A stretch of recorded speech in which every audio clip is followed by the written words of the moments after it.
আপনারা জানেন পাকিস্তান একজন ঊর্ধ্বতন কর্মকর্তা বাংলাদেশে অবস্থান করতেছেন কয়েকদিন যাবৎ ধরে।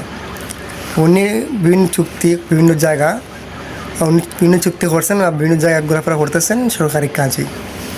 তো আজকে উনি জিয়া উদ্যানে গেছেন কবির জাত করার জন্য। তো যাওয়ার সময় বাংলাদেশে কিছু মানুষ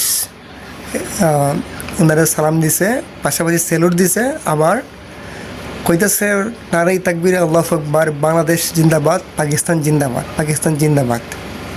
তো আমি দুটো জিনিস চিন্তা করলাম এখানে মধ্যে, যারা পাকিস্তানের শব্দ শুনতে পারে না, পাকিস্তানের দালাল, পাকিস্তানের বীজ হয়ে থাকে, ফিন্ডি মিন্ডি হয়ে থাকে, বিএনপির অনেকেই আওয়ামী লীগতে হই তাদের অবস্থা আছে কীরকম, একটা পয়েন্ট।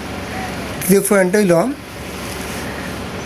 যদি আজকে ক্ষমতার মাঝে জামাত ইসলাম থাকতো এইরকম প্রেক্ষাপট বা কোন মানুষ স্লোগান দিত, তাহলে কী অবস্থা হইতো।